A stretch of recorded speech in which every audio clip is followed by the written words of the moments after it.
রাম রাম, নমস্কার। আপনারা জানেন, আপনারা শুধু নয়, তথা সারা পৃথিবী জানে, বাংলাদেশে ময়মনসিংহ জেলাতে দীপুচন্দ্র দাস নামে এক সনাতনী হিন্দু ভাইকে নির্মমভাবে হত্যা করে তারপরে তার ওই মরদেহটিকে গাছে ঝুলিয়ে নগ্ন অবস্থায় বিচালি দিয়ে পুড়িয়ে মেরেছে। এই ধরনের অত্যাচার, এবং এটা আমরা যতটুকু জানি, আপনারাও জানেন, বাংলাদেশে প্রত্যহ হচ্ছে। শুধু বাংলাদেশে নয়, আমাদের এখানেও হচ্ছে। এই ধরনের হিন্দু অত্যাচারের বিরুদ্ধে প্রতিবাদ জানিয়ে আমরা একটা গাইঘাটা সনাতনী হিন্দু ঐক্য মঞ্চের পক্ষ থেকে প্রতিবাদ কর্মসূচি নিয়েছি। আগামী পরশুদিন 26শে ডিসেম্বর দুপুর ঠিক 3:30, 3:30 সময় আমরা জমায়েত করব।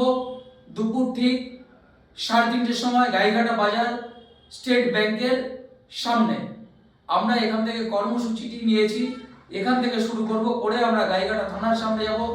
ওখানে আমরা বিক্ষোভ দেখাবো, পথসভা করব, কুশপুত্তলিকা জ্বালাবো এবং রাস্তা অবরোধের মতো কর্মসূচি আমরা নিয়েছি গাইঘাটা সনাতনী হিন্দু ঐক্য মঞ্চের পক্ষ থেকে। আমরা এতদ অঞ্চলের সমস্ত বাংলাদেশ থেকে নিপীড়িত, অত্যাচারিত হয়ে পালিয়ে আসা সমস্ত হিন্দুদেরকে এবং এখানকার স্থানীয় সমস্ত হিন্দুদেরকে ওই দিন ওই সময় আমরা আমাদের এই কর্মসূচিতে অংশগ্রহণ করবার জন্য আহ্বান জানাচ্ছি, অনুরোধ করছি। আপনারা সবাই আসুন।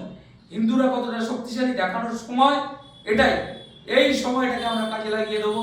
আমরা কথা দিচ্ছি, হিন্দুদের সমস্ত রকম নিরাপত্তার দায়িত্ব আমাদের গাইঘাটা হিন্দু সনাতনী হিন্দু ঐক্য মঞ্চের পক্ষ থেকে।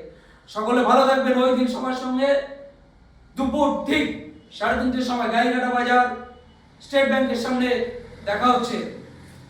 রাম রাম, জয় শ্রীরাম।